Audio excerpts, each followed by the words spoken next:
you guys doing?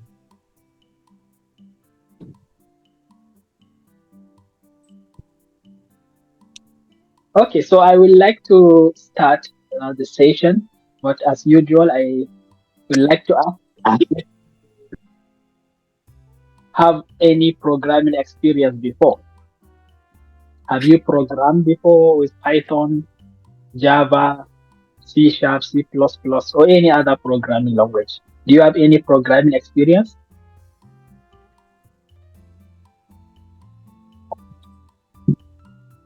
You can actually unmute.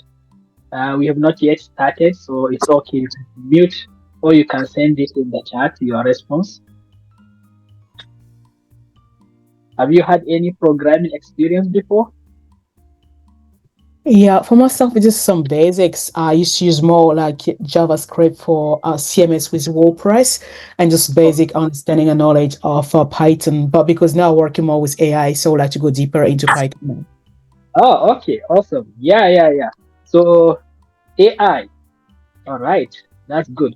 Actually, Python is considered as the language of choice for AI and machine learning engineers. So I understand, and I can see why you would like to master Python. All right. Okay. So welcome, Nancy, right? I hope I have pronounced it right. That's correct. Thank you. All right. Okay. Uh, yeah, others.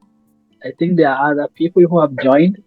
Anybody with some experience in programming, or this is the first time you come across programming, especially in Python? You can send it in the chat or you can unmute. Okay. All right. So it's time. We can start now. Um, in the course of the session, if you have any question, you can raise your hand and I will give you the chance to speak up. And also, you can send it in the chat. Okay. You can send any of your concerns directly in the chat, and I will do my best to respond as soon as possible. Not only that, this is supposed to be an interactive session. So we are going to do some activities and exercises in the process of this session. I hope you will be able to follow along. I will share with you a coding environment, which will be a collaborative coding environment with all of us. So I hope you have your computer ready because we are going to do some programming and it's important you get your hands dirty if you are trying to learn the program. All right.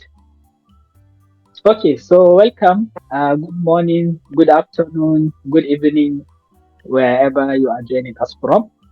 My name is Abu Bakr San Ali, and this is the fourth session in Python Programming Masterclass.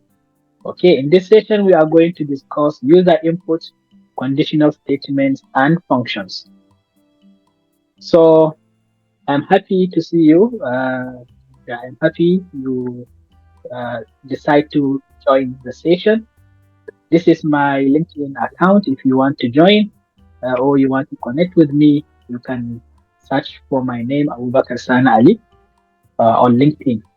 I personally am mostly AI based solutions developer, I would say. Uh, I did my PhD in electrical engineering and computer science from Khalifa University in the United Arab Emirates. Uh, Before then, I did my MSc in communications and signal processing from University of Leeds in the UK. Did my bachelor's in Bayero University, Kano, and I also teaching in Bayero University, Kano, for the past decade. Currently, I'm also here in the UAE, where I established the company after finishing my PhD.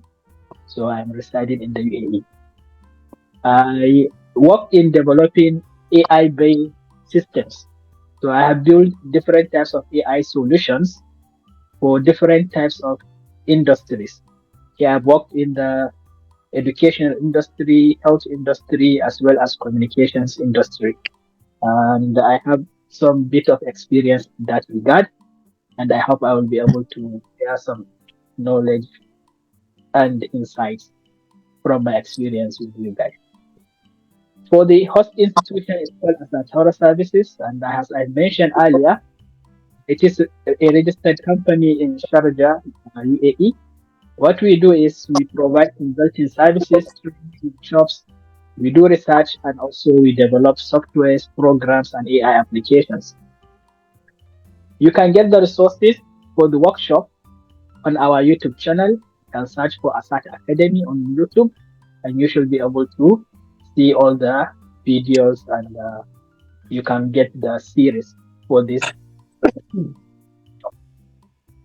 We have also our AI powered learning platform, and I would like to take maybe 2 minutes to show you how you can use it to access all the resources as well as other features and functionalities that you can leverage to enhance your learning experience.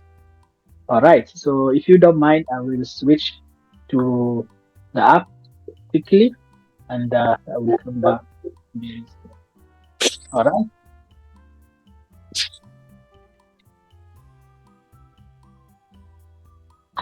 So I don't know if you have any questions for me before we move there.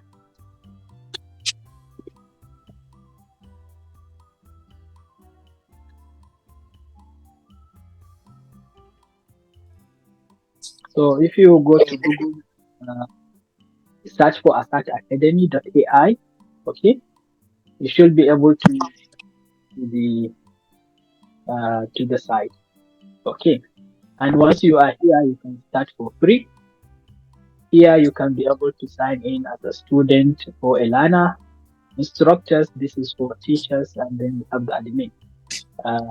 You can log in. For example, let's say you sign in, you have already registered, so you can sign in directly.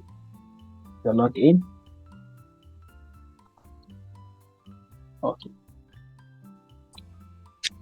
So the courses, the one here is free. Okay, so if you want to access it, you can just go to events.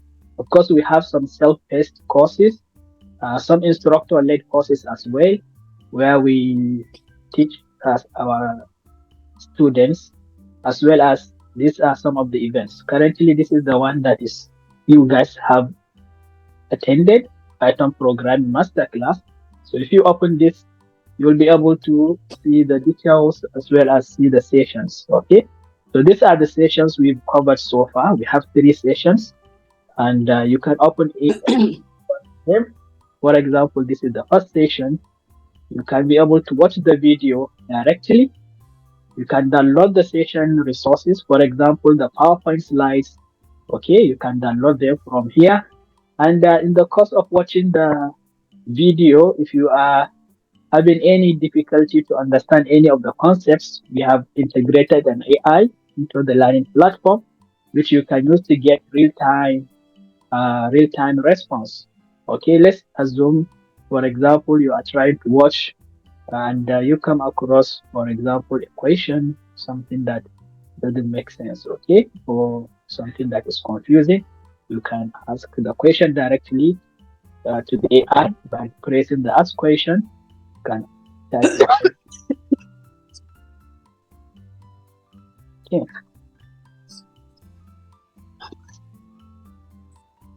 So what is the string statement? For example, in Python, you can ask and you will get instant response. So we provide this so that it enhances the learning experience of our students, and this is what it provides you with the answer, the first statement, and this. So this is just one of the many features which we have added for our students. Okay, so as I said, all these sessions are here for you. Just go to events or recordings. You will see Python Masterclass. Okay, and we just go to the sessions and you will see the list of sessions. These are the sessions we've done so far. Any one of them you can open and you can watch the recording in case if you have missed the class. Okay, so I hope you will be able to utilize this for your Python journey. Okay, So now going back to the slides, we will now do a quick recap of what we've learned in the previous sessions so that we will all be up to speed before we dive in. So in the first session, we discussed about variables and how you can use variables. For those who are new to programming, when we say variable, we are talking about a value holder, okay, like a magic box. You can assume your wallet to be a variable or your bank account, your account balance to be a variable. Your account balance can change. It can have maybe more money or it can have less money. The amount it holds changes. You can add to the bank account, you can reduce, you can withdraw from the bank account balance. So this is what we call a variable, not a constant. A constant number, for example, we can assume something that is constant. Let's say your name. Your name is constant. Your name doesn't change, but your age changes. With every passing second, you age 1 second older. So that is a variable. So we also talk about making sure that when you are defining a variable, use a very descriptive name, something that describes what you are really trying to capture, okay, the value that you're trying to capture. Make sure you use a descriptive name. We talk about some types of variables. We talk about some data types. We look at strings. Strings are specific special data types that characters, based on written statements. For example, your name, we can only represent it in programming as a string, string of characters because it is alphabetical in nature. But we also have the numbers, which we could be either integers or floating numbers. So integers are whole numbers, floating numbers are decimal numbers, okay, with decimal points. So these are three types of data types that are single based. You have the strings, which are alphanumeric. You have the integers, which are numerical, but with whole numbers. You have the floats, which are numerical, but with what? Floating points or with decimal places. We lastly talk about comments. These are some uh, uh, written English that you put in your code so that when you come back later, you should be able to understand what you are trying to achieve in the code. Or if you share your code with somebody else, they can also be able to understand what is it that you are trying to accomplish. So these are comments. So these are the things we discussed in the first session, and you will see us using them also in this class as well. In the second session, we look at list. So unlike, let's say, a string variable, a variable that contains your name, okay, this is just one variable, it only contains your name, but you can have a list of what? Names. Okay, we have like 6 people here, have a list of all our names. Okay, so this is a list. It is a collection, collects so many things in one place. And we use the square bracket to put things in the list. Each item in the list is an element and you can be able to access it, add to the list, remove from the list, you know, on the access the list elements and so on. We look at how we can iterate over a list because list comes as a collection. So we would like to go, use the looping structure so that we can quickly iterate over the whole items in the list. Assuming you have 1,000 people and you would like to quickly welcome everybody, and tell them welcome. Then you call their first name. Welcome, uh, Fatima. Welcome, Melinda. Welcome, Nancy. Welcome, Kevin. So if you're going to type out all of this, you can imagine how the amount of time it is going to take you. But if you use a loop, the computer is very good at that. It loves it, it loves iterating over structure. So it will go over it very fast. In milliseconds, you will get to welcome 1,000 people at the same time. Then in the third session, which is the previous session before today's session, so this was what we discussed last Wednesday, we look at two other types of data structures, and these are the tuple and the dictionary. Both of these are similar to list in some sense. Okay. For example, tuple 2 is a collection. We can also put all our names in a tuple. We use the parentheses, to be able to put all the names in the tuple. The only difference is that, unlike a list, we do not remove, we cannot mutate, we cannot, we call them immutable. We cannot mutate the tuple once we define it. Lastly, we have the dictionary. This comes as key value pair, just like the name, just as the name implies. A dictionary is like the dictionary, Oxford Dictionary or Advanced Learners Dictionary. If you are trying to look for a word definition, you can look for the word and you see the definition of the word, right? So similarly here, you have key and value. So the word is the key, the definition is the value. So this is a way you can be able to look at a dictionary. So all of these are some things we are going to look at here in the current in this session, and I will also try to make sure I explain things and try to show you how these things apply based on what we are going to learn today. It's going to be useful for those who are attending for the first time, and for those who have been attending previously. It will also refresh their own learning. All right.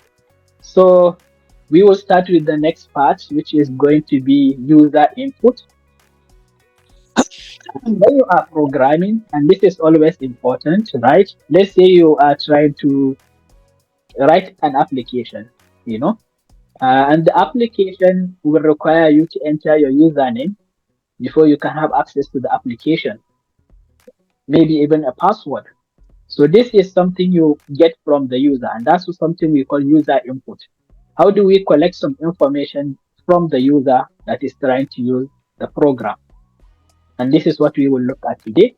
And in order to achieve that, you use the input command. Okay, in Python, you use the input command. All you have to do is just to say input function. For example, look at this. We say So it's name, just like, name equals to, now we use the input, and then we inside the input we say please enter your name. So this is what the user will see. The computer will prompt the user to please provide the name, and then the user will now punch in the keyboard, write the name, and the computer can print this name back to the user to maybe say hello, welcome. For example, my name is Abubakar. So if I put my name, I put Abubakar, I can maybe write a costume or customized welcome message for myself. And the computer will, for example, this is Eric. When the computer asks Eric what his name is, he puts Eric, and the computer okay. So this is the input command, and this is a way for you to use to get information directly from the user. Okay, look at also another one. Here we are trying to use the input command to get integer value. So here name is a string. Okay, name is a string. Data type is a string. All right. So as we said, strings are alphanumeric. As you can see, Eric is alphabetical or alphanumeric. So it's not able to process it without any issue. But if I want to know height of Eric, for example, height could be an integer or a floating number.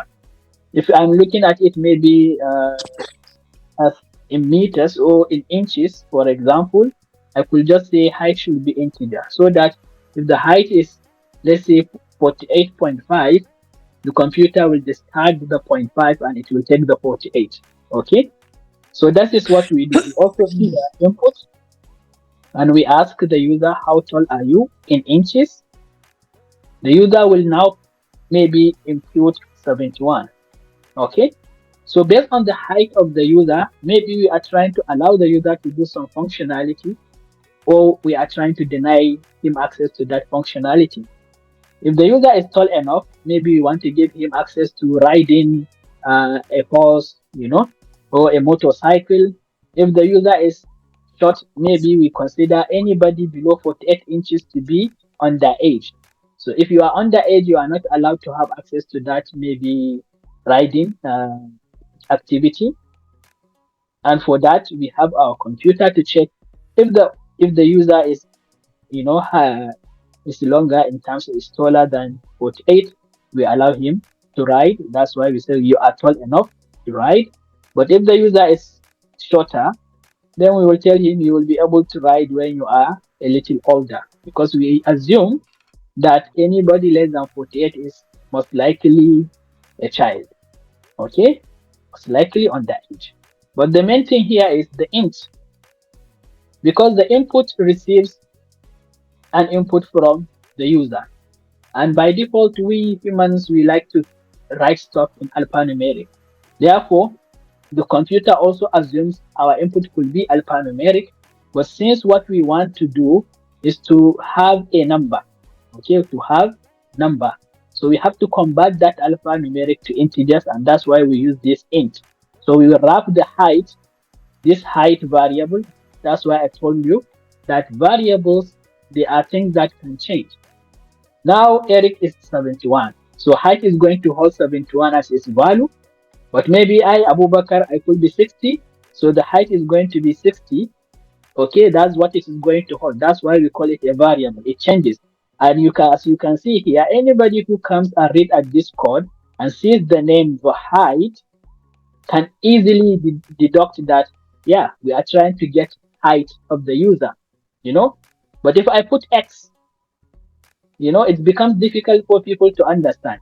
That's why we say variable names should be very descriptive. Let them describe what it is they are going to hold.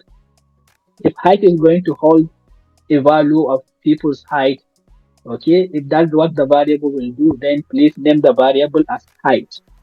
If the variable is going to hold people's names, then call that variable names.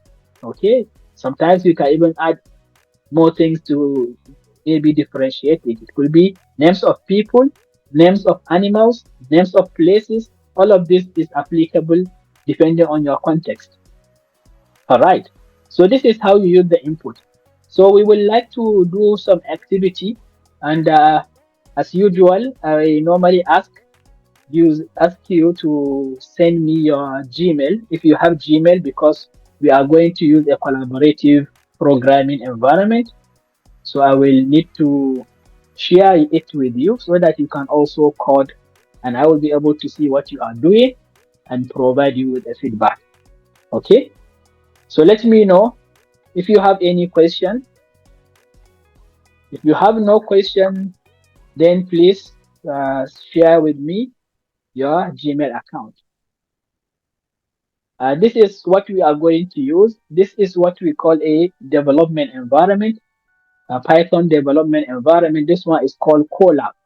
There are so many development environments. Some of them are cloud-based, some of them are local-based. Some you can install it on your computer and you can use it with or without internet. Some of them are cloud-based. For example, Colab is cloud-based, so we need to have internet to use it. Okay, so um, let me know if this is clear. So if you want to access Colab, just go to Google and type Colab, COLAB, Colab, and it should be able to allow you to sign in. If you have a Gmail account, you can sign in directly. Okay, so I will share this with the, okay, so I already have your email, Kevin, so I will share it with you.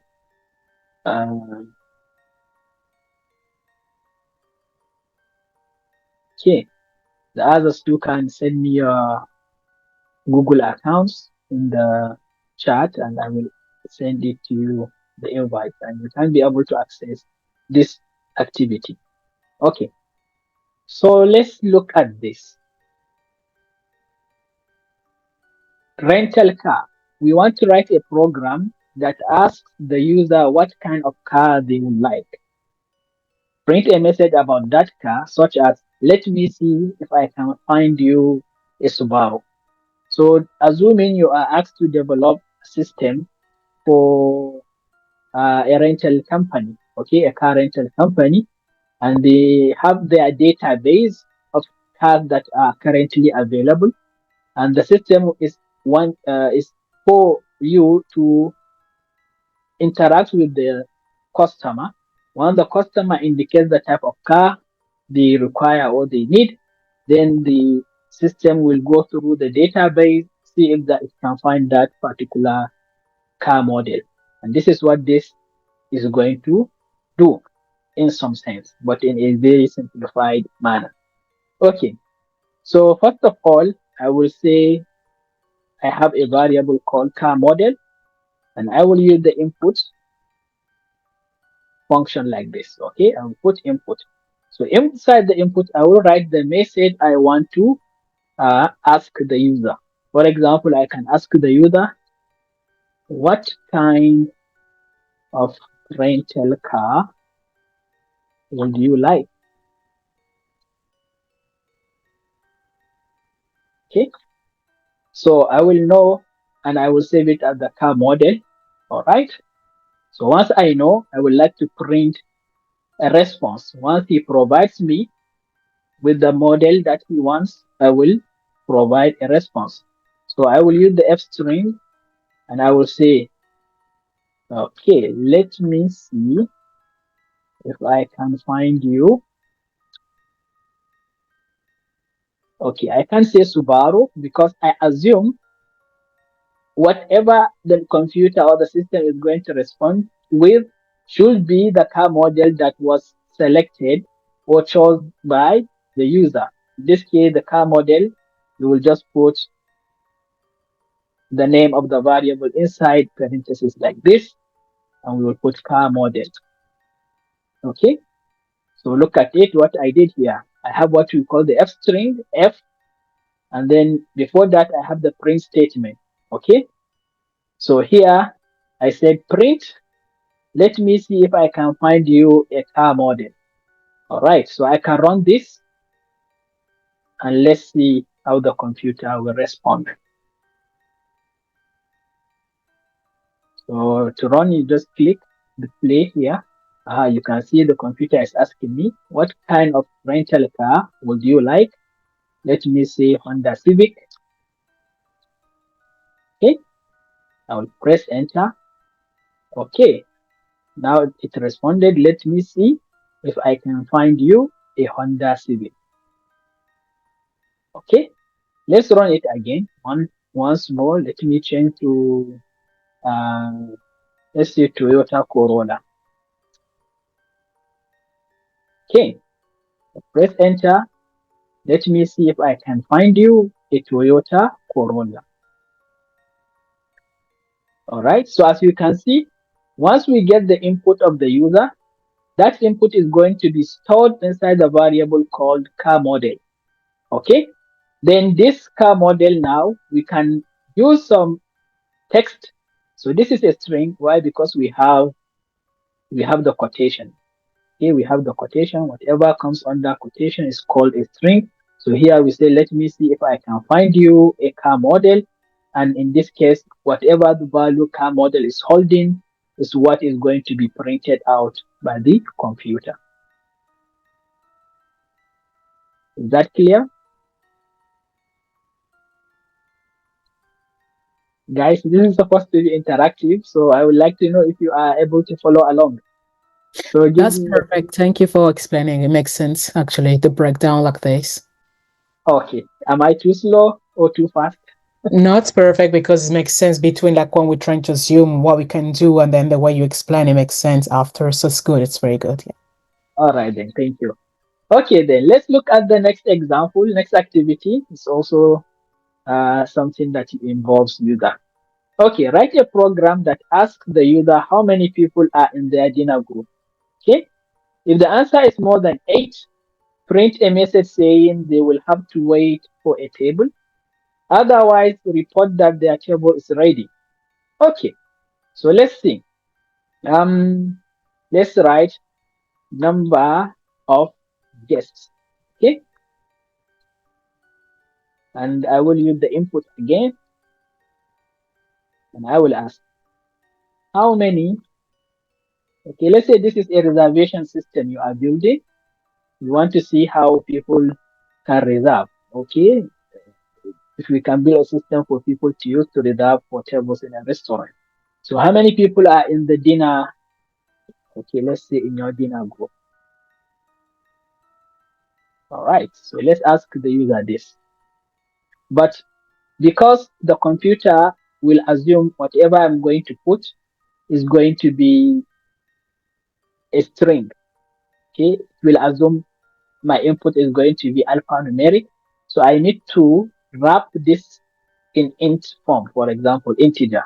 Why integer? Because I believe people do not come in fractions, right? If you can either have 3 people attending, 5 people, but you can have 2.5, maybe the 2.5 men, yeah. So this is why we are using integer here, all right? So I wrap the input that I'm going to receive from the user by the integer, and this will convert whatever the user inputs to become integer, because initially Python assumes the input is going to be a string, not number. But now, by doing this int, I have made it to become a number, which is something I didn't do in the previous activity.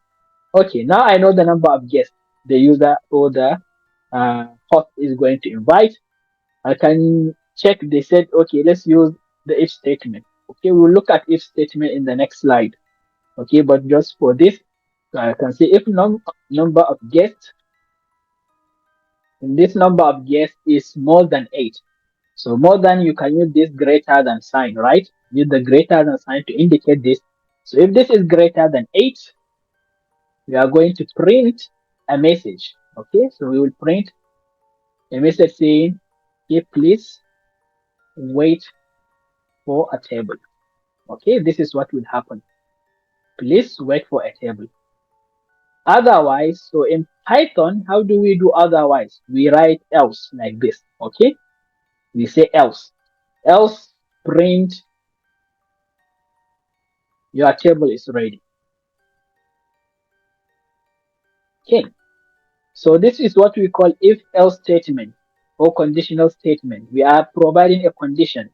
Number of guests is greater than 8. If this is true, then this statement is going to be executed. However, if this statement is false, okay, then it is going to escape to the else, which is the otherwise statement, and this is what is going to be executed. So let's look at this. Let's run this. Okay, so the computer now is asking us, how many people are in your dinner group? Let's say 5, and press enter. Your table is ready. Okay, and that's exactly what we told the computer to do for us. Let's try it again. Now let's go with 20 people. We have 20 guests. So let's see. Enter. Please wait for a table. All right. Is that clear?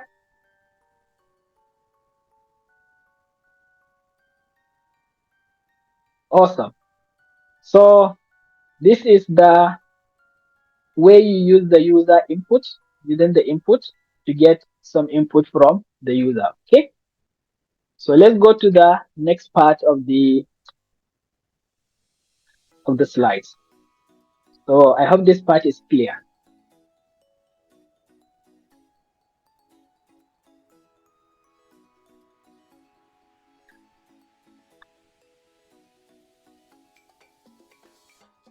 Okay. So the next part is called conditional statement, and this is what we actually saw. Yeah. All right, Kevin. Nice to hear that. So what we saw in the previous example, the one where I used the if statement, if else statement, is what we call conditional statement.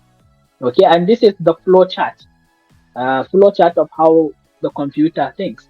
So this is the input. We normally use the rectangle to indicate an input in a flow chart. Assuming our input is 5, we assume x is equal to 5. So x is holding the number 5.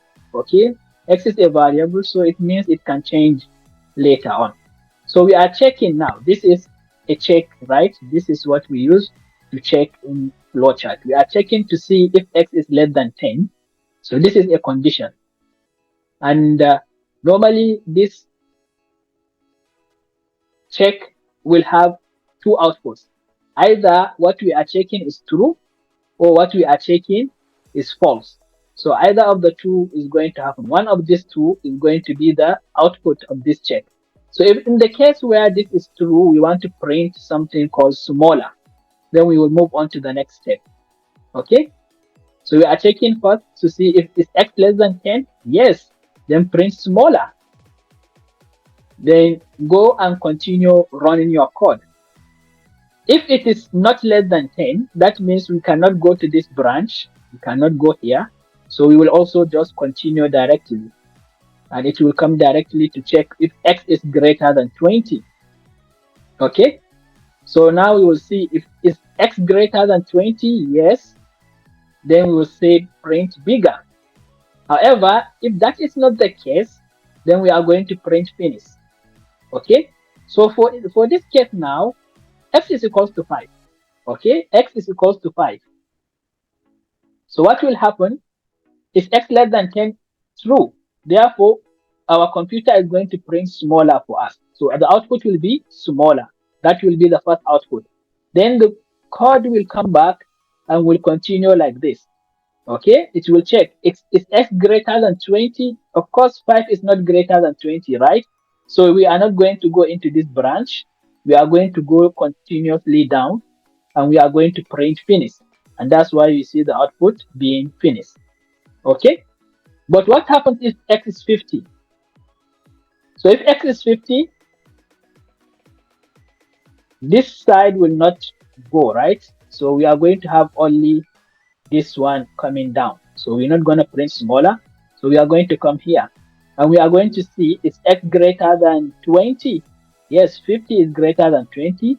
Therefore, we are going to go into this end and we are going to print bigger. Then we are going to go back to the floor and we will print down finish. Okay. So this is how the conditional works. So using the if statement, if you can check, so it's the same thing. So we use this less than, greater than. If you want to check less than or equals to, you do something like this. Sorry, greater than or equals to, less than or equals to. If you want to check if two things are equal, you use the double equality. If you use the single equal sign, that is assignment, right? Just like here, you are using single equal sign. But if you want to check if two things are equal, use the double like this. Okay. So this is conditional statements. All right. So I have explained this. So this is for less than or equals to, checking if these two things are equal. Here we are checking if something is greater than or equal to another thing. Here is greater than, strictly greater than. Here not equal. Okay, so this is the Python syntax for not equal. If two things are not equal, we want to do some things. We have some logical operation. So we have the and the or statement. Okay, these are very important. These are logical operations also. So the and, we want to make sure if two things are true. For example, let's say if you are 71 inches tall and you are more than 18 years old, you can ride the motorcycle. So now we have the and. So this part has to be true and this part has to also be true. Okay, that's the and statement. That's what it does. So maybe in this case you are going to eliminate all those tall kids. Any kid that is maybe less than 18 years old is not going to be allowed to ride, even though if they are very tall. So that's why the and, you can use the and. The or is like saying if you are 71 years 71 inches tall or you are more than 18 years old. So maybe this is not something that has to do with you being responsible. It's just all about the height for you to qualify or to have some experience. That's why they also ask if you are above 18 years. That's where the O. So the O statement works if one of these two things are true, then it is going to allow you to have access, for example. Okay. So these are the conditional or comparison operators which you will work with. And as I said, Remember, this is used for assignment or when you are saying x is equals to 5. So don't use this to check when two things are equal. Okay, so this is some example here. Okay, x equals to 5. You want to check if x is equals to 5. Okay, at this moment, x is holding the value 5.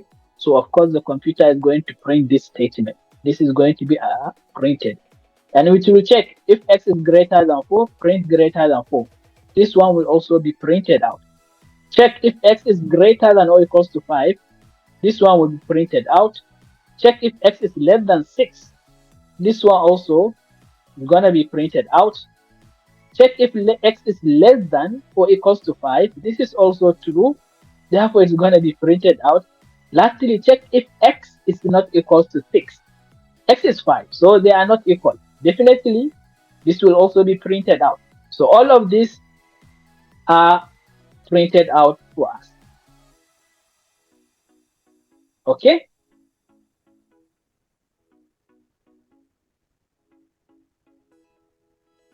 All right. So this is what we call one-way decision. We are deciding just following one way. Okay, just one-way decision. We are just checking if something is true, we do something else. Just having your question here. If x is equals to 5, then do these things. Print is 5, print still 5, print at 5, then go back to the flow and continue running down. Okay. We can have nested decisions, a condition inside a condition. So look at this, for example. We start by checking if x is equals to 1, is greater than 1. If that is the case, we want to print, yeah, our x is more than 1. Okay, so we might say, okay, we are happy. This is not a baby we are dealing with here, because whoever is coming here is older than 1 year old. Take for example, then we want to check if this is less than 100. Yeah, maybe we are thinking that human beings do not last above 100 years old. So we want to make sure the part that whoever is coming in is a human being, not a tortoise or something like that. So we want to make this check, and if that is the case, we will say, yeah, this is less than this. So this is kind of the flow chart of how things work if you have a nested condition. And in code, what do you do? You set your, for example, parameter x, and you check if x is greater than 1, print more than 1. Then in the same if statement, the same block, and this is very important. In Python, you have to make sure you maintain indentation level. Okay, things that belong to one block have to remain in the same indentation level. Otherwise, you will have errors. If this one is outside in the same level with the first if, then each one will be considered as separate. But the fact that it is also inside, just below the print, okay, and you have this indentation, means that this also belongs to this, and this that is now indented further in, we are saying it is also is belonging to this if statement. Okay, so indentation levels are important.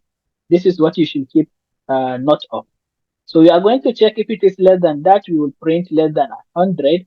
But regardless of whether this part is executed or not, we are going to print all done. Regardless, we are going to print all done. And that's why it is here, right? If you look at the flow chart, regardless of what is the value of x, we are going to print all done.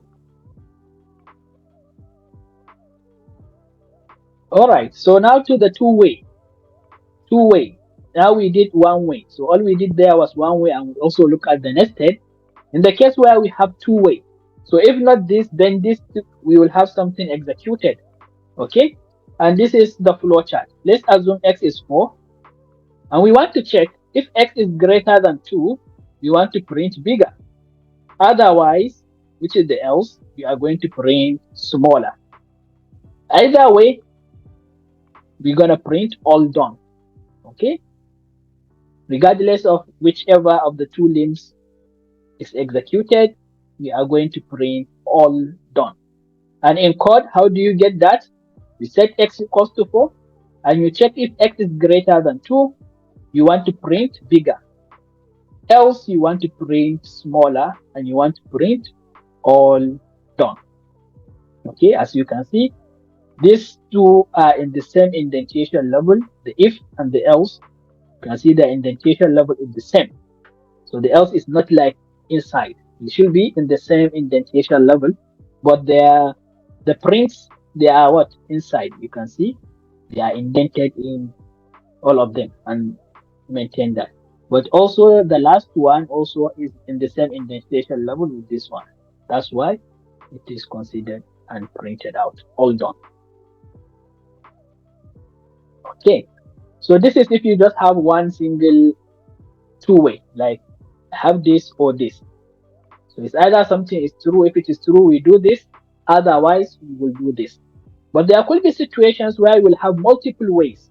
You know, you have multiple conditions. Like the person, right? If somebody is less than, let's say, 3 years old, we consider that a baby. If it's between, let's say, 3 and 11 or 12, a toddler, for example, from 12 to 19, teenager, 19 to 35, young adults, 35 to 60, old or adults, yeah, adults, right? Then from 60 to above, elder, you know. So this is kind of different brackets. So in this case, you can use the multi-way. And to do multi-way, for example, here you can see we are checking things, and actually is similar to if else, but in between all those in betweeners, you use the elif. We call it elif. Okay, it's kind of the short of else if. So what you are saying is if x is less than 2, print small. Else if x is less than 10, print medium. Else print large. You know, so you are setting a condition. So this is how you do the multi-way in Python. If x is less than 2, print small. Else, if x is less than 10, print medium. Else, print large. So if the computer executes the first and it sees that this is true, then it will just print small and it will skip all of this and it will just go to the last to print all done. So it will print small, then it will print all done. These guys will not be executed. Okay? But if it checks the first condition, which is the if, and this one is not true, then it will check the next one. So is it less than 10? Yeah, it's less than 10. So this one will be executed and then it will skip the else and it will print all done. So you'll see medium, all done. Lastly, if none of this is true, only this is the true case, otherwise if either of these two are true, if either of these are true, then we will just print large and we will print all done. Okay. So before I move to the activities, let me know if this makes sense.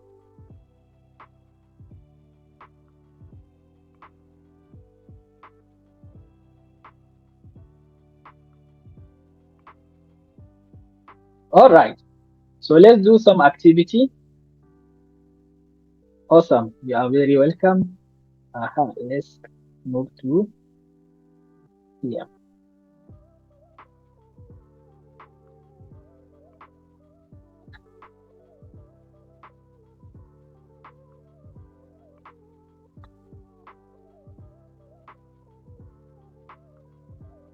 Okay. So this is our second activity. Imagine an alien was just shot down in a game. Create a variable called alien color and assign it a value of green, yellow, or red. So three different values.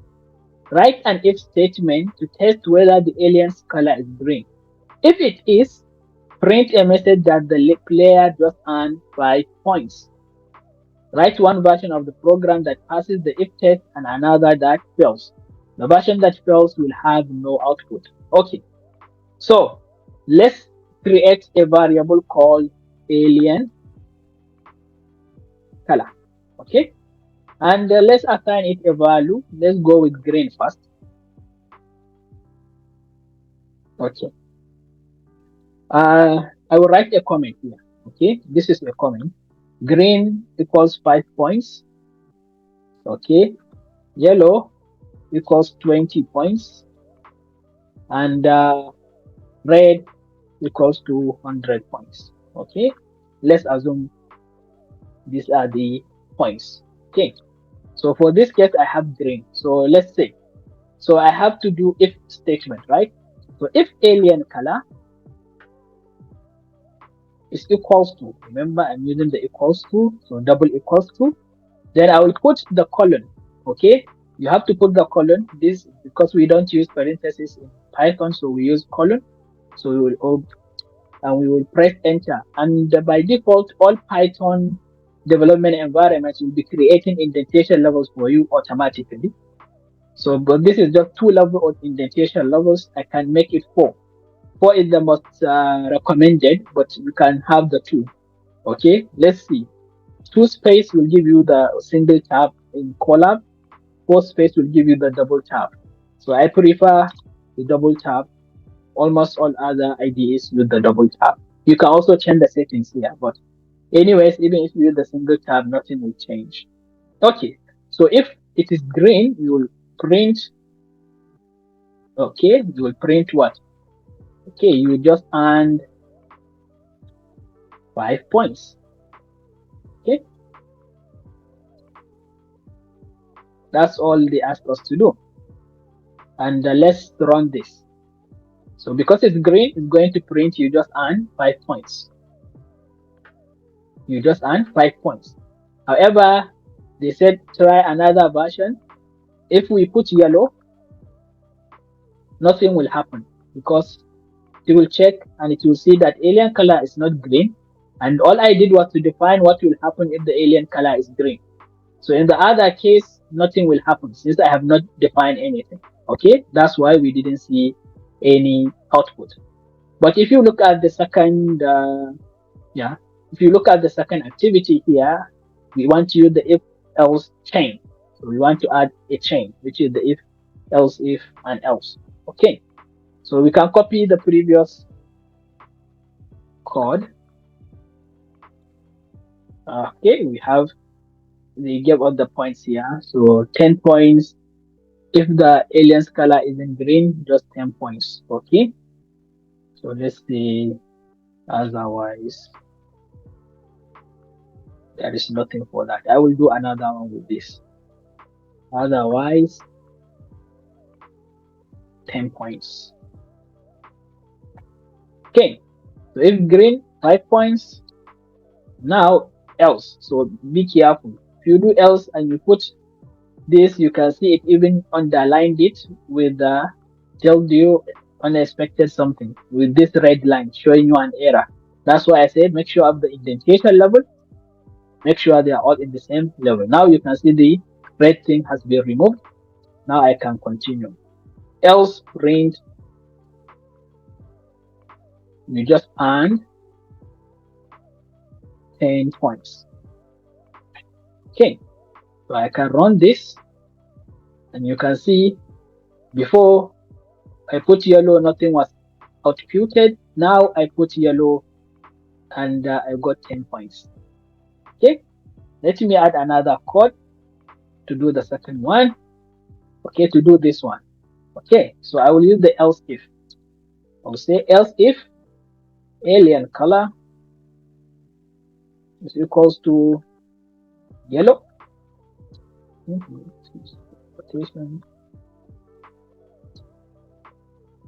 Okay, I need alien. So I got this. Okay, range. You just earned 20 points. Okay. Else if alien color is equals to red. Okay. I will say print. You just earned 100 points. And then otherwise, okay, which is the else. So I will do the else. Otherwise, print So the otherwise or the else statement is kind of the default. It's the default score. Just earned what? In fact, let me see 0 points. We didn't kill any alien. Okay. Okay. So let's bring this. Now it's yellow. We just earned 20 points. Let's try with red. 100 points. Awesome. What of green?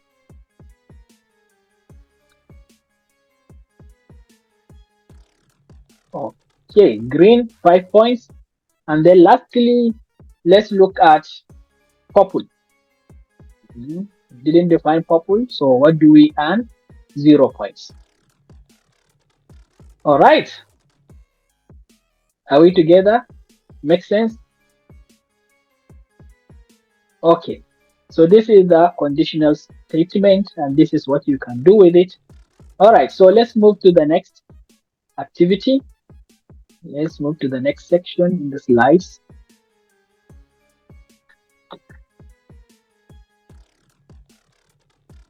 Yeah, thank you. Okay. So while loops, so we have seen statements like the if statement where we check conditions. If something happens, we go and we continue down, right? We go and we move down to the next thing. But in the case of while loop, it's similar to if, but in this case, we will just keep going round and round and round and round. As long as the condition is true, we'll just keep rounding and rounding and round, going round, going through a loop. So let's look at that.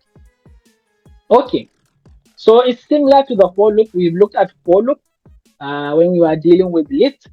All right, we say, for example, if I have a list of number of books, for example, or names, this is a list. This is a list of names. We have Kevin, for example. We have Nancy, for example. We have Abubakar, for example. This is the list of 3 people here.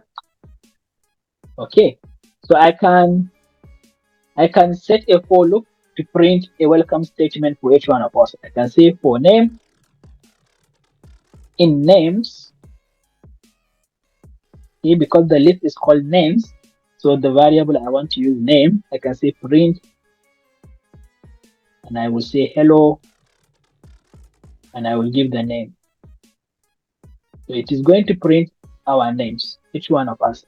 Hello Kevin, hello Nancy, hello Abubakar. So even if there are 10,000 of us with just these 3 lines, as long as you get the names, okay, you can maybe have the names generated from your database, okay, and then all you have is just these 2 lines, and it will welcome all the 10,000 attendees, okay. And this is what you normally see when you look at events. So same thing with the for loop.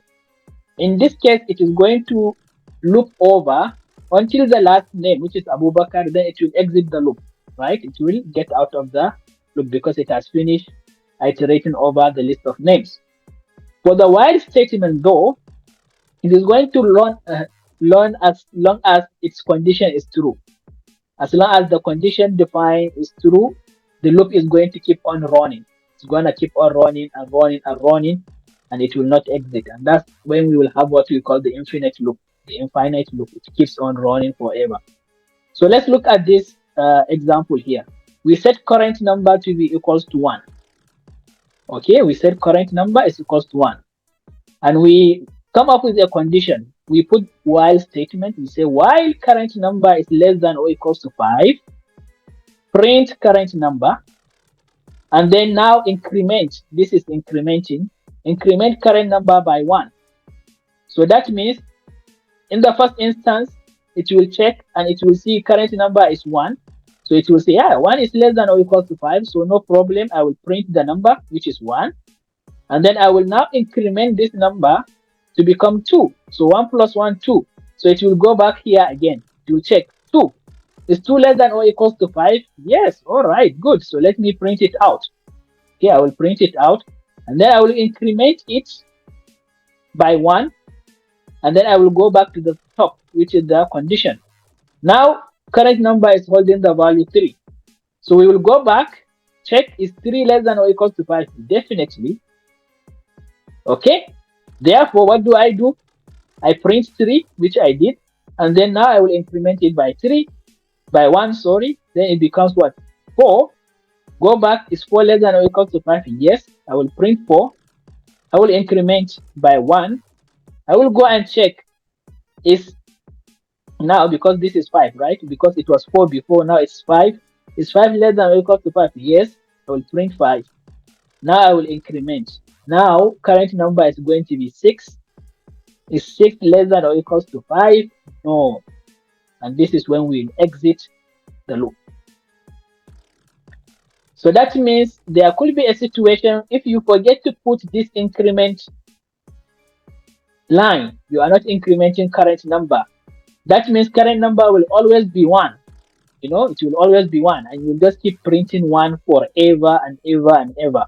You know, and this is something we call an infinite loop. Is that clear? Awesome. All right. So let's look at an example here. Something very nice. We have a prompt. We want to write something and we say, tell me something and I will repeat it back to you. This is what the computer is asking us. So whatever you give it, it will tell you the same thing. And then it will enter, it tells us here, enter quit to end the program. Okay, enter quit to end the program. If as long as you did not put the thing quit, this thing is going to keep running and running and running. Okay, so it is going to need you to quit to end the program. All right, so look at this. We said message, we get a message, is empty, so empty string, nothing is now used in the message. We will have a condition here. We said while message is not equals to quit. So as long as our message is not the quit as our message, we are going to say message is equals to input. Then we will give the prompt that is going to be prompting what we're going to prompt to the user, and the user is going to be prompted with this, and tell me something and I will repeat back to you. And this program, right? Okay, let me reach the end. So if message now is quit, because we have already indicated, if message is quit, we are going to print the message. Okay, if message, sorry, it's not, sorry, I forget. If message is not quit, we're going to print the message. But if the message is equals to quit, then it's not, is going to what, exit, because it's not even going to run in the first place. Okay, so what do you think this program is kind of trying to mimic? There is one particular animal, you know, we normally call this program with a name of an animal. Is it parrot? Exactly, it's a parrot. You tell it anything and it repeats it forever. So that's a parrot program. So that's actually how it works.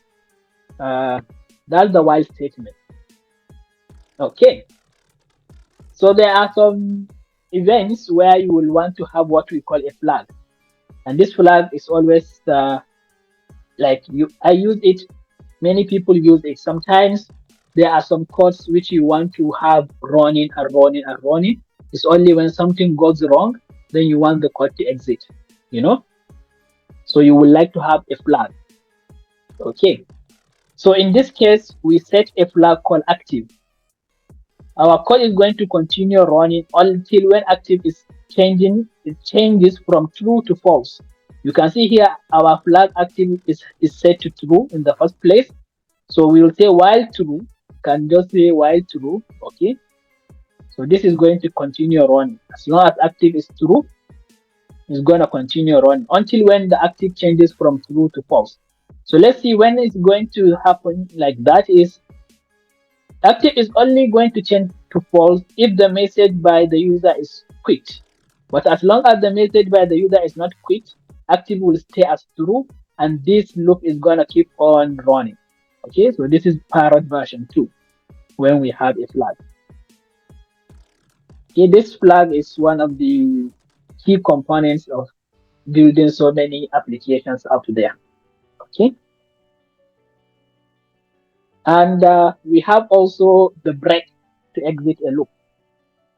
If you do not have a flag, and you have a while statement that is true. So that means this thing is going to keep on running forever. The only way to get out of this loop is when the code comes across something we call break statement. This is the only time a while statement that has a condition to be set to true is going to go out.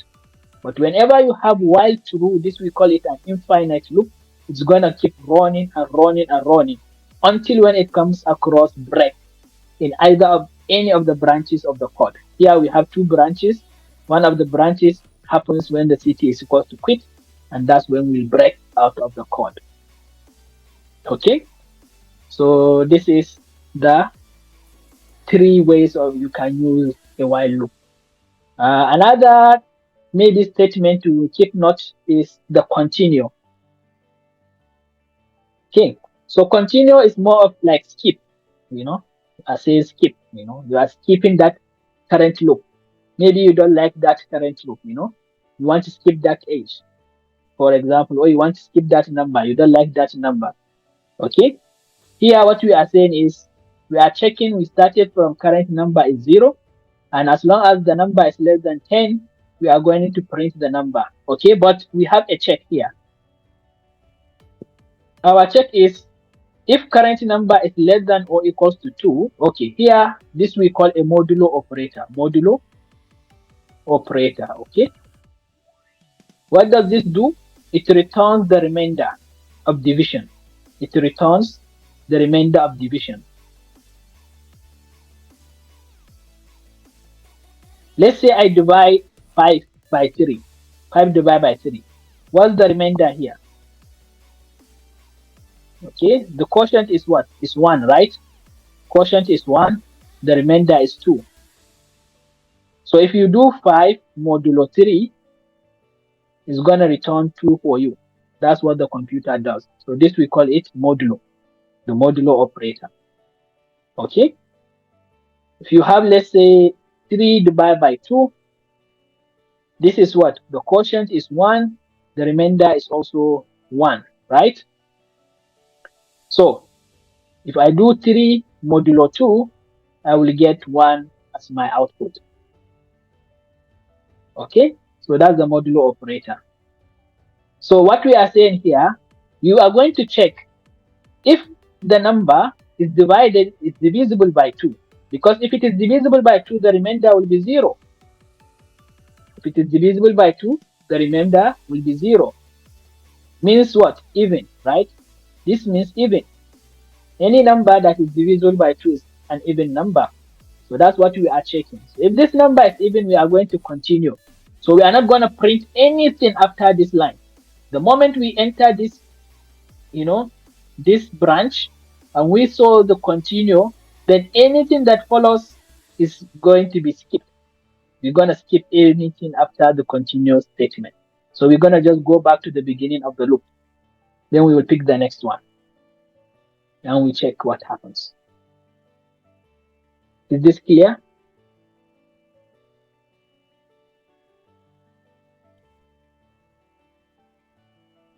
Awesome. All right. And that's why you see the output here is 1, 3, 5, 7, 9. Okay, we are skipping all the even numbers. All right. Okay, so what do you do? This is important. You want to avoid infinite loops. Always. Sometimes we like them if we are running a code, but if you have an infinite loop, then your computer is going to continue running and running and running without an end. So there has to be a way to exit an infinite loop. Whenever you are creating a loop, make sure you have an exit strategy. Whether you have a flag or you have a break statement in one of the branches, okay? Or you have a prompt or a response that you can use to stop and get out, or a condition. If you are, let's say, iterating over some values, make sure the values you are iterating over are finite. You are iterating over 1 million users. 1 million users is a finite number, you know, so it is eventually going to stop. No matter how long it's going to take, it's going to stop. So, yeah, you will be surprised to know that from time to time, every programmer writes these kinds of loops. You will be surprised. Maybe you will have your code, then you will be hitting your head. Why is it just running? Why does it keep running and running? Yeah, maybe you are using a while statement and you completely forgot to come up with an exit strategy from the loop. Okay, so just keep this in mind. Okay, and when you are running your code and it enters this infinite loop, it will just keep running. A quick way to stop it is to use the Control C on your keyboard. Press Control with the C key, and it is going to stop the computer. And then you can check your code. Where is the loop? Where is the infinite loop coming from? Okay, so this is a little bit about how to escape an infinite loop. All right, so we have some activities here I would like to go over. So let me know if uh, there is a question before I move to the activity. If you have any question, please go ahead and ask. All right, not for now. Good. Awesome. Okay, so let's move to the activity. Let me see why. All right. So pizza toppings. So we have some nice activity here. Write a loop that prompts the user to enter a series of pizza toppings until they enter a quit value. As they enter each topping, print a message saying you will add that topping to their pizza. Okay? You will add that topping to their pizza. All right. So what will happen? I will say while. Okay. Okay.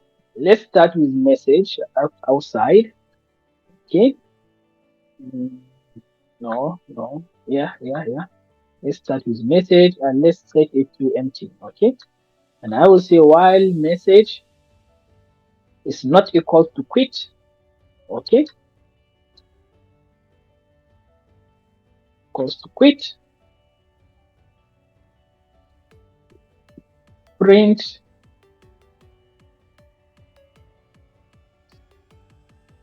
Let's ask him what topping do you want for your pizza? Okay. So we would like to ask. So in fact, let's do something. Let's use the input. Okay, let's use the input so that we will get the topping directly by typing it in. Okay, so I will say topping is equals to input. Let's ask the user enter a topping for your pizza. Okay, so we'll put something like this and we will get okay. So we will print as they enter it, print a message saying you will add that topping to the pizza. Okay, so let's see. F, I will put the F. Okay, thanks. Okay, we will add for the topping. Put topping again to your pizza. Okay,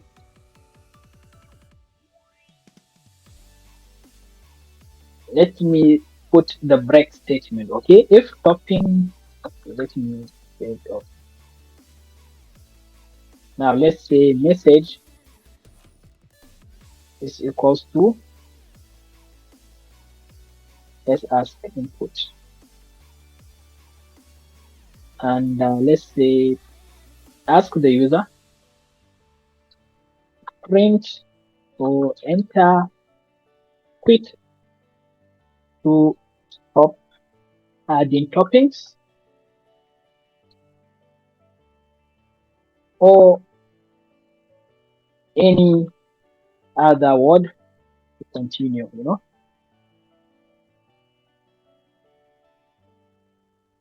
Yeah, just let's leave it with enter quick to add any toppings. Okay, so we'll allow to see what he will enter. As long as the message here is quit, okay, then it is going to check quit, because now message is quit, it's going to check quit, and then it is going to what?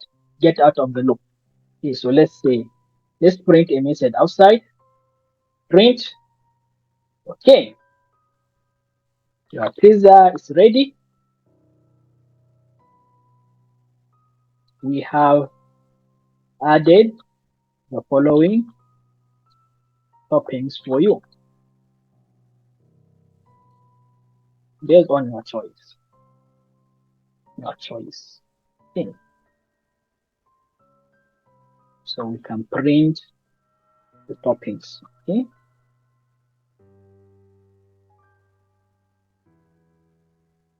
All right. So let's go. You know what I will do? I will even create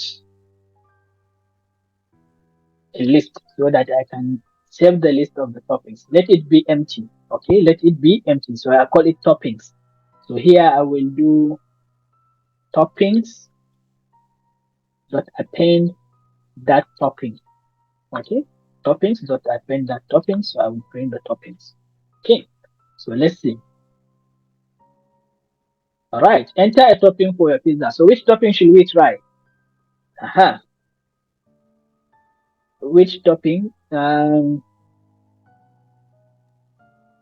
Chorizo pepperoni. All right, pepperoni. Okay, let's add enter.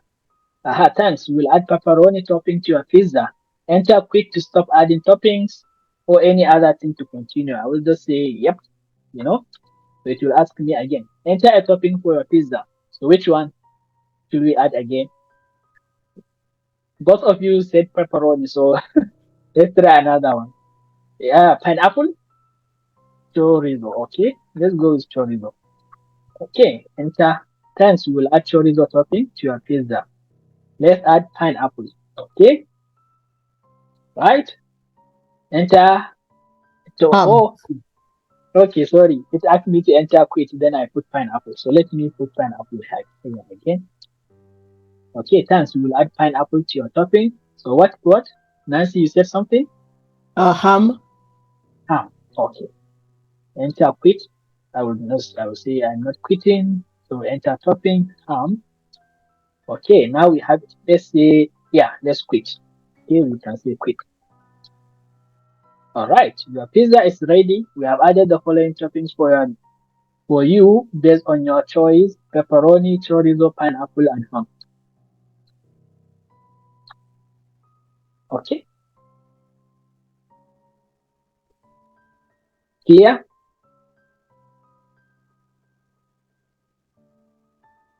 Awesome. All right, so you can see how I was able to use a list, and this is a list. So it was generated, and we use the dot append method to the list. Initially, it was empty. It was an empty list, but now that we are appending a topping to it, so it starts to be holding the values one by one until when we get out and we say quit, then it will print out all the toppings which we already hold. Okay, so let's look at another example here about movie tickets. A movie theater charges different ticket prices depending on a person's age. If a person is under the age of 3, the ticket is free. Okay, so there is a condition here. All right. If they are between 3 and 12, the ticket is what? Is $10.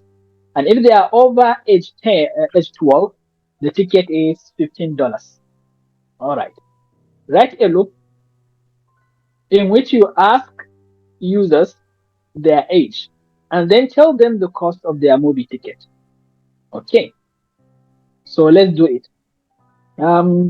Okay, so let's start with the age, and here I'm going to use because here they did not indicate when to get out of the loop, so they allow me to be the one to determine when to get out of the loop. So what do you guys suggest? How do we break out of this loop? Should we set like a number of maybe tickets, and once we exhaust the number of tickets, then we get out of the loop. Or we want to maybe put a bouncer. Once the bouncer is tired of, you know, attending to people, they close down and they said, tickets are sold out. So how do you intend for us to get out of this loop? Or should we just leave it? We have a tireless bouncer or ticket seller. So let's start with the number of tickets, right? Let's assume our number of tickets. Let me even use a more better name. Total number of tickets is equals to 10. Okay. Oh, we are three of us. So let's go with 3. Okay. While remaining tickets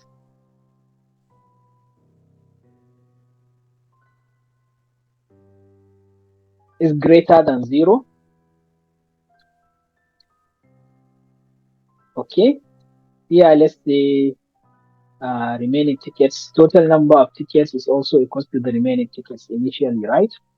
They are also the same.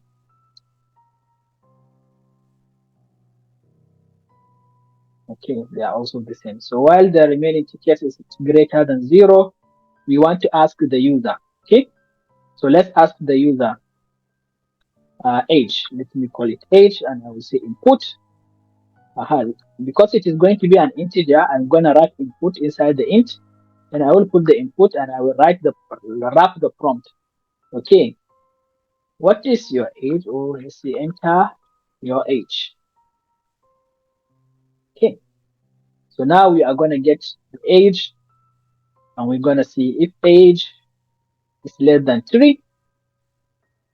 We would like to print, your ticket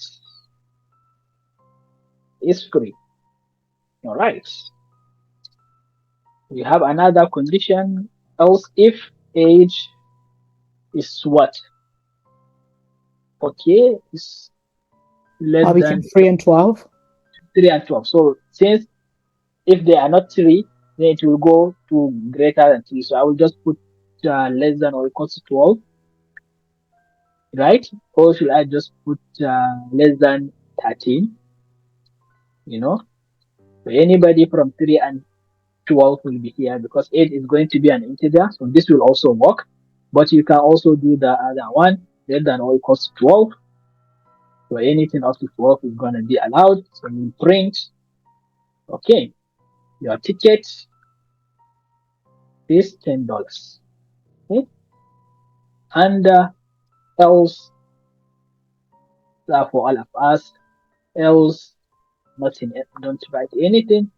Print your ticket is $15.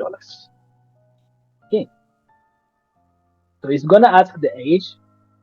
Okay, but we have to now reduce the number of tickets, right? You can see now remaining tickets minus equals to 1. So we are going to reduce the number of tickets by 1.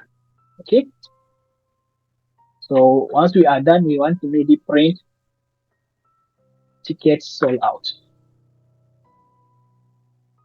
Okay, so let's see. Let's say we are going to the movie theater with a baby, 2-year-old baby. Okay, I forget to write your ticket here. So I have to stop this. Okay, click here, stop this running. Okay, I will run it again. Okay, we have 2-year-old. Your ticket is free. Okay, we have, let's say, 13-year-old. Your ticket is what? 13 year, yeah, it's 15. And put right the dollar. I was like, okay, it's supposed to be dollar. Okay, now we have maybe a toddler, 10-year-old. Okay, your ticket is 10. Ticket sold out. Now I'm outside the loop. Okay, now I'm outside the loop. But if I forget to do this, to keep reducing this, let's say, let me comment it out so that the computer will not read it. Let's see. It will keep on asking and keep selling tickets. Enter your age, 3, okay, $10, 20, $15, 5, 2 is free, 5, 10, 7. It will keep doing it. 90, 1500, 15, 1, free, you know. So this will keep on doing it and doing it and doing it. Okay, it will never stop. So to stop, I can do Control C if you are running, or you can just click touch this and you stop the running. Okay, you can see keyboard interrupted by user. Yeah. So once you see keyboard interrupt, even though the code is running well, things are going, the logic is flawless, but you can see that your code kept on running. You just have only 3 tickets. Why is it that your ticket kept on being sold? So then you can check to see, I didn't have an exit strategy. So maybe let me have an exit strategy. Okay, that's one way to do it. Okay, all right. Is this clear? Before we move to the final section of the workshop today. Yeah. I have a quick question regarding the pizza topping on the top. You know, the way you put the lace topping, it was empty. I was wondering if in that list we would have put all the name, let's say chorizo, pineapple, whatever, and if the user would type something that is not inside, would it return like null, like nothing's showing up? Yeah, you can do that. You can say, for example, every restaurant, of course, will have a limit to the number of toppings they will have available, right? Yeah. So they could have, only 5 toppings. Choose from these toppings, and then you can give him the choice, and he can only pick from those. And if he picks maybe something not that is in the topping, you can tell him we do not have this, we do not have this, or something like that. All that you Okay. can do it. Okay. That's fine. Uh, Thank you. yeah, yeah. For example, in fact, this is a good exercise. Why don't we give it a try? Let's copy this. Okay, so let's have some toppings like this, 5. So let's put them. Okay. So we will, first of all, we will ask to get the topping of the pizza, or we can even print for him. Uh, Pick a topping from the list of toppings. Okay, we put the F. Okay, so we want him to pick.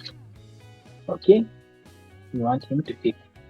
So even here, you can have, in fact, this one here, I can just do this,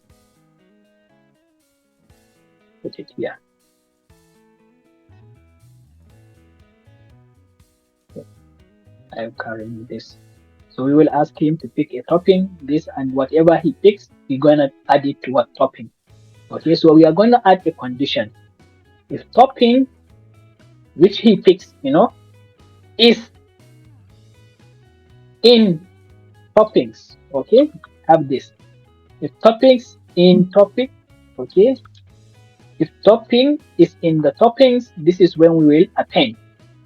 Okay, we will do the appending.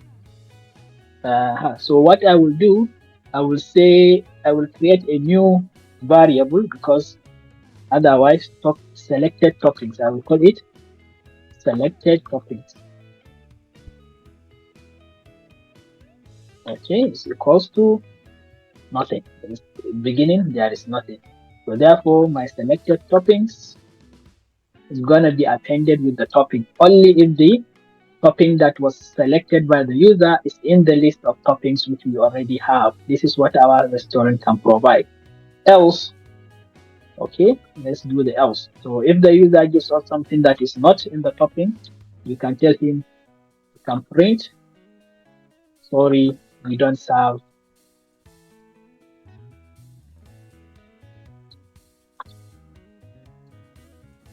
Sorry,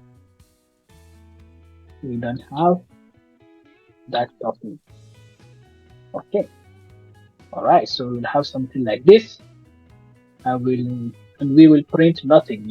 Initially, uh, we cannot print this. So here is only going to be printed if the topping is going to be among the list of toppings for us. So that's where it's going to print. Okay. Otherwise, we don't add anything. You know. So is this logic clear? Is this what you're asking for? Yeah, now makes sense. Yeah, that totally clarified. Thank you. So let's run this and see what happens. All right. So pick a topic. Oh, I put topic here instead of topping. Okay. From list of toppings, yeah, we have them here. Okay, let me pick maybe ham. Okay, I will press enter. Thanks, we will add ham topping to your pizza. Enter quit to stop adding toppings. I will say nope. Okay, so we'll move to the next one. Maybe let me try chorizo. Okay, enter quit. Uh,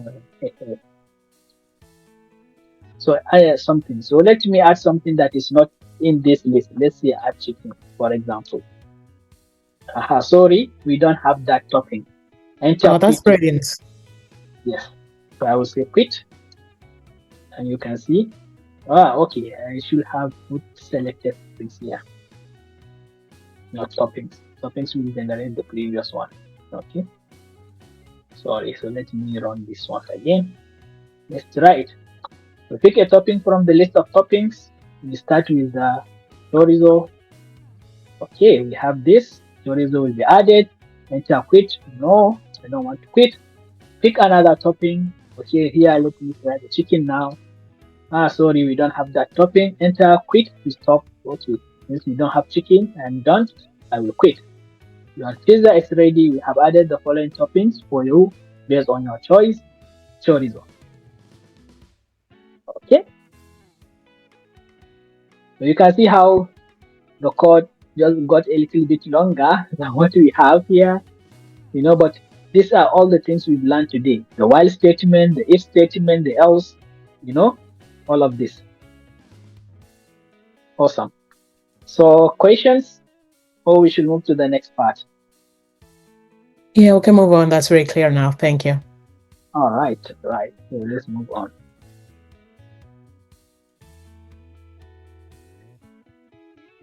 Okay, so now to functions. Okay, so there is a concept we call dry. Okay, dry, dry. It's a short form of don't repeat yourself. Don't repeat yourself. And if you look at loops, what are we trying to do? We are trying to avoid repeating ourselves. You know, all we did there, you could have everything written line by line. You could have maybe, I have 3 tickets when we were selling those tickets for movie theater, right? We were selling tickets for movie theater, and you have 3 tickets. So you can say, okay, I will have only 3 inputs. So enter your age, you have ticket for free, you have ticket for $10. So I know I will write another line of enter your age. I will do it 3 times. I write it down because I have only 3 tickets, and I'm happy. But this is terrible way of writing a code, because what happens if you have 1 million tickets? Are you gonna write 1 million lines asking people to enter their age? And you keep on repeating yourself. Copy and paste. So I will keep saying this. The moment you see yourself doing copy and paste, then that means you are repeating yourself. Okay? Don't repeat yourself. So, and that's where the functions come into play. They also are here to help you avoid repeating yourself.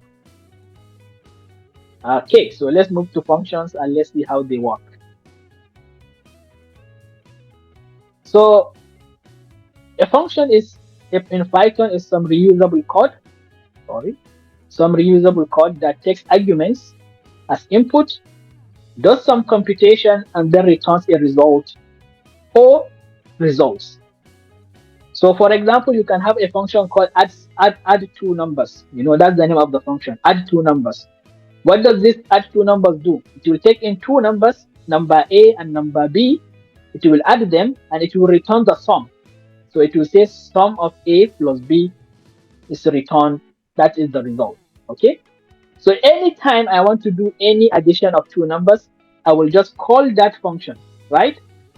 I will just call that function and I will be able to get my two numbers added or sum for me.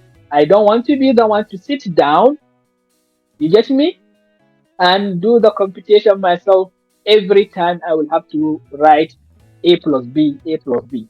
I can just say, you know what, where is that function called add two numbers? Get these two numbers added for me and give me just the result. I don't care what happened. And the good thing is, if I have this code, I can share it with you. You can share your own code with me, and we can just leverage our own hard work. Instead of every one of us to sit down and do everything from the beginning, from scratch, you have your own codes in this reusable form, this compact form. You can share it with one another, and it will significantly increase and improve our productivity and increase our speed of programming. Make sense? Okay. So when we are trying to define a function in Python, what do? We use the def keyword, def. So you will see me using the def. So it's a reserved word, therefore you cannot use it for anything else. Def is a reserved word, it cannot be used for anything else. All right. So we will call the function, we will just call upon it, and we will give it some elements, and it will go and do a job for us. So you will see everything that I've just explained. Normally, we have two kinds of functions. We have what we call the built-in functions, and then we have our own custom functions. You remember the print I was using to print out something for you to see? It's actually a built-in function, right? I give it something and it prints it out for me. It's a function. I was using the int, when I was wrapping the input so that it converts that number to integer. You see, that is what it does. It takes a number or it takes anything, converts it into an integer. It's carrying out a function. So this int is a function. So anything that can be done like that, you didn't know what they did behind the scene. All you did was just to say, you know what, let me take the int and I want to do that. And that significantly increase the speed of your programming. Okay, so these are built-in functions. But what we care more about is how do we build our own custom functions, not the built-in ones. All right. So as I said, you have the keyword def, def. Then it will follow with the name of the function. And when you want to call it, let's assume the def keyword is superseding hello. So the name of the function is called hello. Okay, def hello. Then we will print hello, print fun. What we are saying is whenever we call this function hello, the work of this function hello is to print hello and fun for us. Okay. For example, here, see it here. We say def thing, and the name of the function is thing, T-I-N-G. When you call this thing, it is going to print hello. It is going to print fun for you. So how do you call it? You just write the name followed by a parenthesis, and here the computer will output hello and fun for you. Same thing with the print, right? Print, you just say print zip, and print will print zip for you. You can say thing again, call it thing, and now you have hello and fun. Remember, if you are to write this serially without the function, what will you do? You will put hello fun, I will be putting print, I will be writing things like this. For this to get this one out, I will put print hello, you know, I will say print fun, print zip, print hello, print fun, and if there is maybe another thing, I will also print it out. But as I said, you can see these two are coming together. Meaning what? Actually, these two, we can block them into we can group them into one block, okay, and make a function. Otherwise, we are just repeating ourselves. Because if I ask you to do something like this 100 times, the thing that will come to mind is, you know what? Why don't I just do copy and paste? I will just copy these two lines and I will just keep pasting them. I keep pasting them, right? Okay, so, and this is just if you have 2 lines, but imagine if the thing that keeps on repeating itself is 100 lines, you know, how long are you going to do Control C and Control V? Okay, so this is basically a function. Now look at another example. We have the def keyword, and we have the name of the function called print lyrics. So whenever I call this print lyrics, this is how I will call it, print lyrics. Okay, it is going to print these 2 things for me. So which one will be easier? Let's say I want to print I'm a lumberjack. Okay, I sleep all night and I work all day, and I want to do this 100 times. Will it be easier to run this, to copy and paste 3 lines, or to copy only 1 line repeatedly? And assuming here you have more stanzas, you have more lines of code, it will have been a lot of job. Okay, so this function, if you look at it, it doesn't do anything. It's not like it is going to add. It's not like the function I told you, add 2 numbers, that takes in 2 numbers, A and B, and does what? A plus B, and returns it for me. Return A plus B, This function returns something. This function doesn't return anything. Okay, and you will see. So this one will just print something. The other one will return something. And this is the one that will return something. Okay, you will see the return keyword also. This is a keyword. So this name of the function is called print me. It is going to take in a string as an input. So this we call it an argument. Okay, argument or parameter depending. Okay, so it takes in this, and it is just going to print that argument. Whatever you give it, it is going to print it out. Remember our parrot example? So you give it something and it just prints it out for you. So I will just say print me, and first call to user definition, define function, print me. Again, second call, this is what I want to be printed, and so on. Okay, I will just say return. Okay, all right. So that's the basic type of function. This function doesn't accept anything, and it doesn't return anything. It doesn't do any multiplication or addition or anything difficult, It just prints out something for you, and it doesn't take in an input. This one takes in an input and it prints that input for you, but still it doesn't do any computation for you. Okay, so let's look at another type of function here, which will take in argument. We have some function called max. This is the name of the function called max. Okay, max is going to take in an argument, hello world.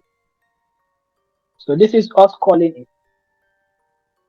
So by default, we are going to have a function called def.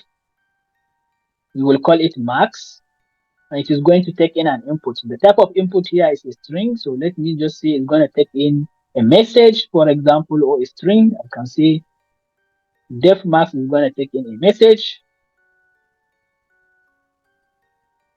and then it is going to do something. It's going to return. Okay, it's going to return the maximum of the message.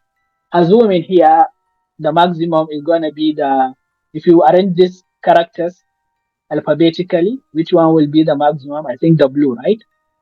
W will be the maximum. Okay, so it will return the maximum of the message.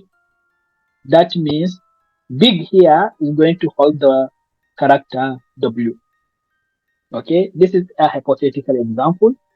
Of course, the max, we normally use it for numbers. If I have 2 numbers, for example, max between 5 and 3.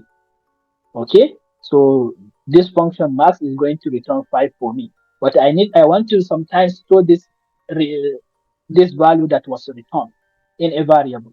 Okay, I can say the bigger number, which is this, so I can say big is equals to max of 5 and 3. That means what? Big is equals to 5. Okay, anytime I run this with big equals to maximum between 2 numbers, let's say 10 and 12, that means big is going to be 12. Okay, so this is a function, this is an argument, and this is a return statement. So okay, that's an argument, something you pass to a function. Okay, this is a function call. This is a function call, or we say we are invoking or we are calling the function. Okay, either you say invoking or calling the function max, and then whatever the function max does, the result is going to be stored in a variable called big. Okay, defining a function is different from invoking a function, and I'm sure I had explained that in the previous one. But when you are defining a function, this lang here, okay, which is an input to the function during the definition, we call this parameter. So to be honest with you, these two terms are used interchangeably. You might hear people call this argument, yeah, what's the argument of the function? Yeah, it's taken in lang. You know, when we are calling the function, you can say, yeah, pass this parameter to the function. You don't have to say pass this argument to the function. Actually, as long as you understand what's going on, that's fine. All right. So let's look at this simple example. It takes in a parameter lang, and it checks if the lang is Espanol, it returns hola. If the lang is what? French, it will return bonjour. And if the lang is none of these two, it will return hello. Okay. So here in the first call, here we are calling the function greet. We are calling the function greet, and we give it en. Okay. En is none of this. It's only this. That's why we see hello. Es, Espanol. Okay, this is Espanol. Therefore, this is going to be executed for us. We see hola. And then we have the French that will give you bonjour. Okay, so now we have seen this. And as I told you, the return statement is what returns some computation that happened within the function. In this case, when you call greet function, you tell it return hello. That is what is going to return. So I can say print greet Glenn. So by greet here, I'm calling this function. I'm calling this. So what is this? This is going to return hello. So when I print this complete line, I will get hello Glenn. And this line here will be hello Sal. Okay. Don't worry, you will see an example and it will make a lot of sense. Okay. I hope at least to some extent, you grasp the concept, but we are going to do some examples now, some activity. Are we together?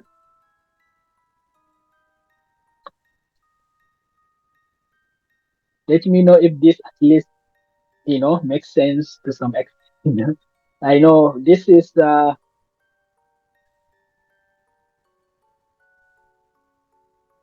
yeah, okay. Still here. All right. Okay, okay. So let's go to our collab. As I said, don't forget, if you want to also have a copy of this collab notebook, send your Gmail or Google account in the chat. Okay. And you will have access to this. You can run it later. You can play around with the code. But I normally advise, if you are running the code or you are trying some things out, maybe just in the beginning of your code, write a comment. For example, you can write your name in the comment like this, Abubakar, and you can write your code and try something out. If you have any issues, you can write a comment here. Okay, add a comment. You can tell me at Abubakar, for example, here I can try at Kevin. I will write the comment and then, I can say I can't figure this out. Okay, and you can just send it to me as a comment. I will look at it and I will provide you with the feedback. I don't know, Kevin, have you received my feedbacks from the previous activity? I think I added some feedbacks for you. Yeah, so anyways, yes, I did added some. All right. So it's good to practice when you are planning programming. Otherwise, it becomes difficult to remember the concepts. You are very welcome. Okay, So let's look at this activity. It is telling us to write a function called display messages or display message that prints one sentence telling everyone what you are learning about in this session. Okay, call the function and make sure the message displays correctly. Okay, so to define a function, we will use the def keyword and we will call it display messages or display message. Okay, and what do we want to say? Print one sentence. Okay, one sentence is too little. Print. Okay, I have learned. What was the first thing we learned? Uh, what was the first thing we learned? The if statements. While I know we did if while. What did we learn first? Okay, let's go with the if statement. Okay, or conditional statement. Yes, please. Okay, then we can also do print. I have also learned while loop. We can say print. I have, oh, I am now learning function. Okay. All right. So this is our function. Whenever you call this function called display message, these things are gonna be printed for you. Okay. So you see, I have learned conditional statement. I have also learned while loop, and I am now learning function definition. Let's call it 3 times and see what happens. Okay. You see, I got my code happening 3 times without me having to, let's say, do this. You know, without the function call, by default, maybe I will have to do something like this, right? You know, I will have to have something like this, something like this. This is the first 3 lines, the second 3 lines, the third 3 lines. So imagine if I have 10 lines inside. You know, you can see how long it's gonna look like. And as I told you, do not repeat yourself. I was doing display message and I even wrote it 3 times. In fact, what I will do is I will use the while loop. Okay, while count is less than 10, I can start maybe a counter. You know, counter is 0. So while counter is less than 10, call the message, call the function display message. Okay, call the function display message. Now you can run this. Now see what happened. In just what? Just 3 lines of code, I get to print so many things. You can see it's still printing. Aha, you see it's infinite loop. It keeps looping. It didn't stop. Why didn't it stop? Can you guess why this thing is running continuously?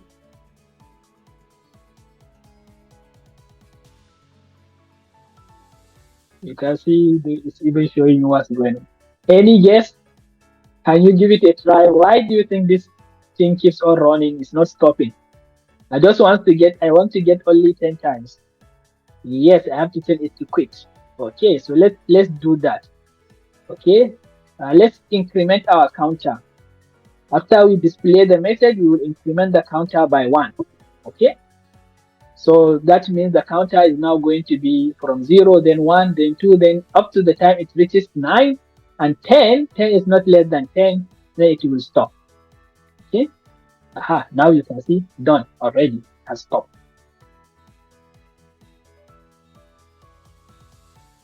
All right, that clear?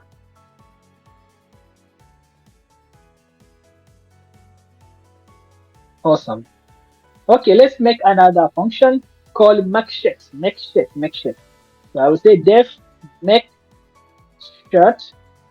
Okay, it's going to accept 2 things. So now this function is going to accept 2 things. Okay, it's not just about the previous one. So I will say it will accept the size and it will accept message. It's not like the previous one that doesn't take in any input. This one takes in some inputs and do some things with the input. So the function should print a sentence summarizing the size of the shirt and the message printed on it. Okay, I can say print the shirt is of size, can put the size, and I can say print again the message on the shirt. On the shirt says, okay, I will put message. Okay, so let's see. I can call this make shirt, and I want to make a shirt for myself. I will give the size to be 20, and the message should be I love programming. I love Python programming, for example. So let's do this. You can see these are two arguments, these are two parameters. So 20 is going to be mapped to size. So size will be holding the value 20. Message is going to be mapped to I love Python programming. Okay. You see the shirt is of size 20. The message of the shirt says I love Python programming.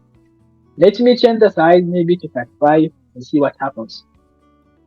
The shirt is of size 35. The message of the shirt says I love Python programming. Let's do some addition, something. Okay, whatever the size is, the cost of the shirt is going to be 5 times the size of the shirt. Okay, in dollar. So I can do something again. I can say return. But let me do something. Cost is equals to. Remember, we have to convert that size to integer. Okay. Yeah, sorry. It's already an integer because I pass an integer, right? So I will say size times 5. Okay. So that's the cost of the shirt. I can say return cost. Okay. So I can put something like this, cost or shirt cost. Okay, or shirt price. Shirt price is gonna be, I will call the make shirt. I will give it this, it will print things for me, and it will tell me the shirt price, and I will say print for me the price of the shirt. That is, let me put shirt price, and in fact let me put the dollar sign, this underscore shirt price. Okay, can you afford it? A good question, right? So let's see. So 35. So the shirt is of size 35. This is what is printed. The message on the shirt says I love Python programming. So now I know the cost is going to be 35 times 5, right? And the function is going to return cost for me. And this thing that is going to be returned is going to be stored in this variable called shirt price. And now I can use this variable to do some other things. For example, here I said print the price of the shirt is shirt price, which is $175. Can you afford it? So let me even make a good if statement. So if shirt price is less than $200, so I can put 200. Okay, print. Yeah, I can afford this.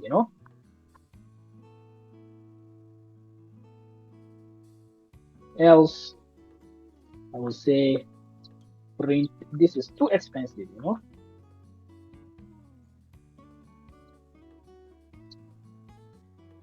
This is too expensive for me.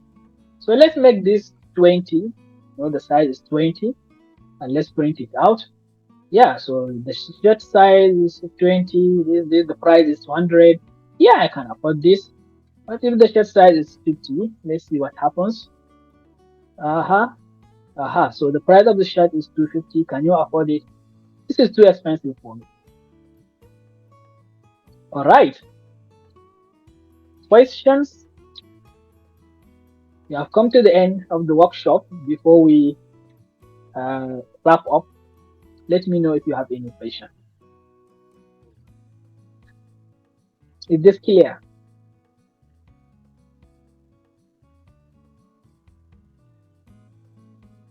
Is this clear?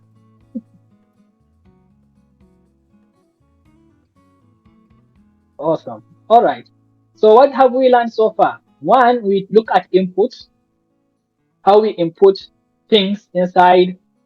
We ask the user to give us some information, and we use that information in our program. We also look at the if-else statements, how we can use these conditionals to do some logical operations.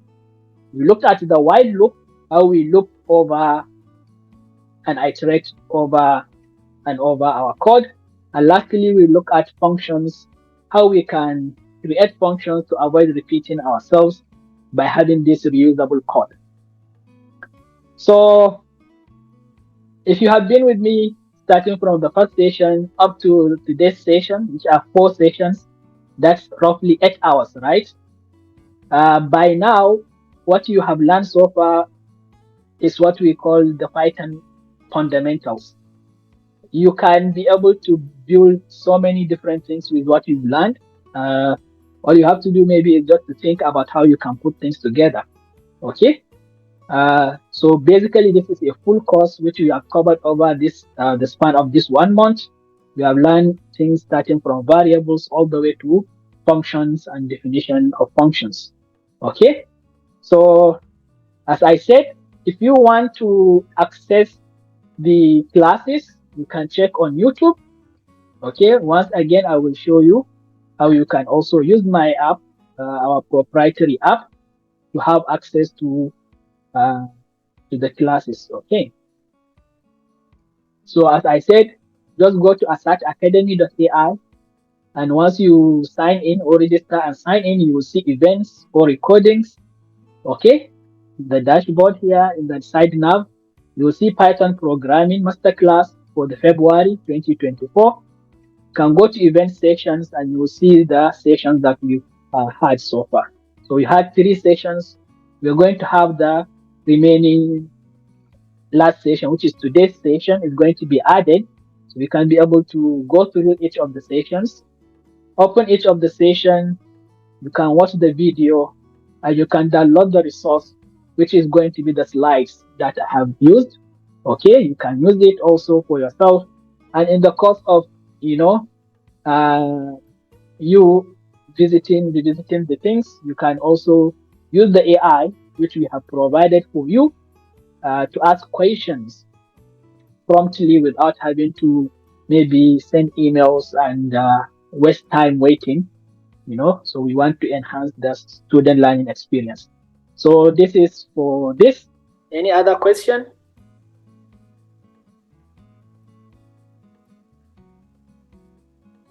All right. Thank you once again for being here and for investing your time. And I hope to see you in my subsequent workshops, and I hope to see you in my classes. Have a good night, have a good day, have a good evening. All right, thank you. Merci. Bye. Bye. Bye. Bye, Kevin. I do appreciate you also. Bye. Thank you for being here all this while.